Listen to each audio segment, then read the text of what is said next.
Oh man, winter's here. Not that we have that much snow, but it's not blowing now. We were getting 20-mile-an-hour wind gusts there for a little bit. And it's about 18 degrees, but tomorrow we are gonna be down in the negative digits at night. For you guys down south, I pity anybody that lives down in the south along the coast, because a lot of you guys aren't used to this kind of weather. Pennsylvania, you can have any kind of weather. I mean, there's extremes on every end. It's kind of the best of all all different weather patterns. But for you southern people, it's got to be rough when we got snow down in Florida. So I sneezed yesterday, and I think I got a cold, which is usually how my cold starts. My wife calls it the man cold, and it's pretty serious, pretty dangerous. The man cold for me is pretty well a full shutdown, which leads me to my rant about colds and people and their germs, and they're spreading their disease around everybody. Anybody that works somewhere else knows, in every workplace there's always that one person that decides that they're stronger than their cold, and they're going to tough it out, and they're going to go to work, and they're going to impress everybody because they can work when they're sick, and it ends up wiping out the entire workforce within a week or so. I'm pretty sure that's how all the plagues in history got started. You had one guy who said he could go to work even though he was sick, and then he went to work, and pretty well half of Europe was wiped out.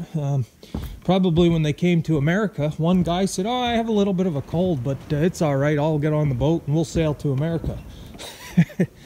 So you got that guy.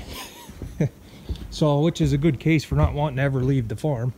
So I'm hoping it's not serious. I'm going to get some cold medicine. I hate getting the winter colds. They said the flu vaccine is not very effective this year. So I usually do try to get a flu shot, but I don't know. We'll see. So a little bit of a rant here today. Of course, I'm not serious, if anybody takes me seriously. I do have a cold though, so we'll see how we fare tonight. One thing I'm learning, my furnace is just a little bit too small for weather down in the negative digits, sustained cold weather. With a stone house, now like I said, the walls are quite a bit, they're very thick. They're like 2.5 feet. I'm just watering the cats here. We have heated water bowls for the cats. Almost 3 foot thick stone walls in my house.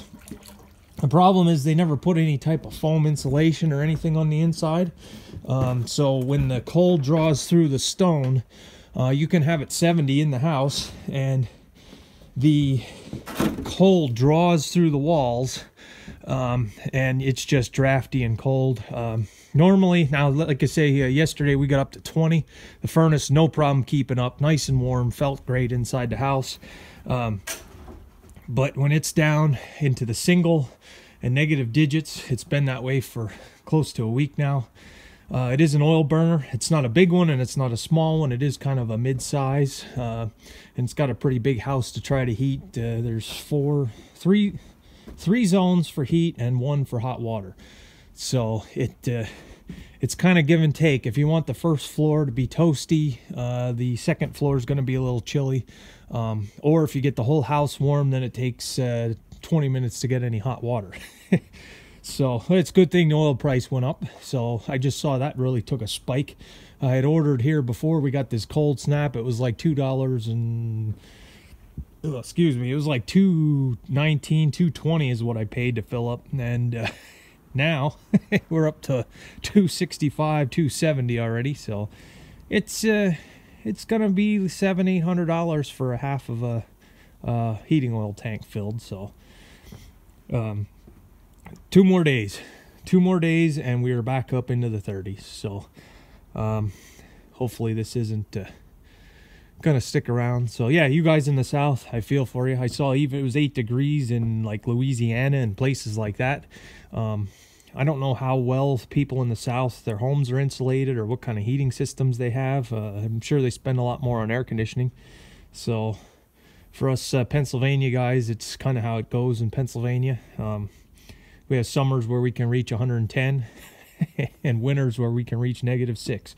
So good luck to everybody, and I got to go take care of this man cold before it wipes me out completely. Thanks for watching, guys. Just a fun video today. Not a whole lot going on.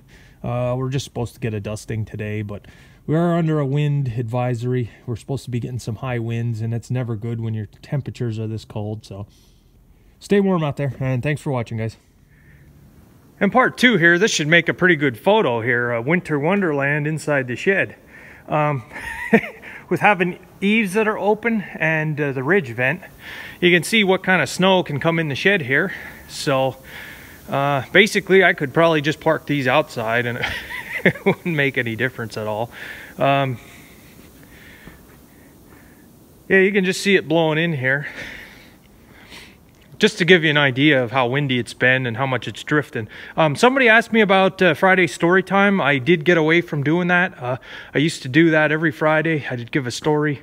And ever since harvest rolled around, I had a lot of footage to put up and I kind of forgot about it and it kind of went by the wayside. I have the perfect thing for this Friday story time. It's actually more of a rant. So if you don't want to hear somebody complaining, I have a rant on newer cars and in particular Volkswagens. We do have a pretty new Volkswagen car that my wife uses, and I have a little bit of a rant about Volkswagen and their support and what it's become. Older Volkswagens, good to go. They are still the German engineered marvels that are on the road, especially if you have a all-wheel drive.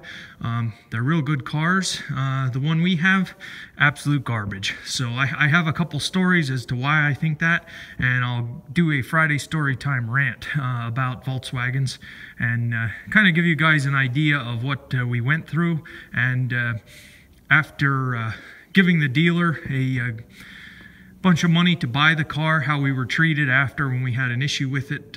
So I'm sure everybody's had a car horror story. I'll give you mine. If anybody doesn't know, I'll just give you a little teaser. The new Volkswagens, newer Volkswagens, are not made in Germany.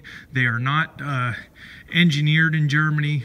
They are built in Mexico, and we have had the older version, the German models that were made in Germany, engineered in Germany. We know what they were, and we know what they are now. So it's kind of going to be a rant and a complaint, and I want to use every opportunity I can to call out our Slimeball dealership and what they did to us. You guys, if you like to hear a story about how some of these, and this is again going back to my dealership story, why I get frustrated with them. It's the same with car dealerships. So stay tuned for that. I'll try to get that up Friday. If you don't want to hear me talking and complaining, then maybe skip that video and I'll get back to the farming tractor repair stuff, our regular scheduled programming. So we have an inch of snow on the road. I was running to the store to get some cold medicine and the car would not go in an inch of snow uphill.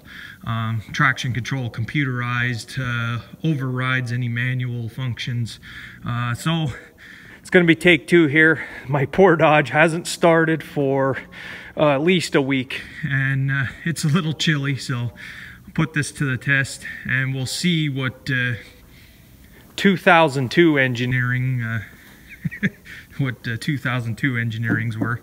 So all right, I'll get back to you guys tomorrow. Thanks for watching, guys.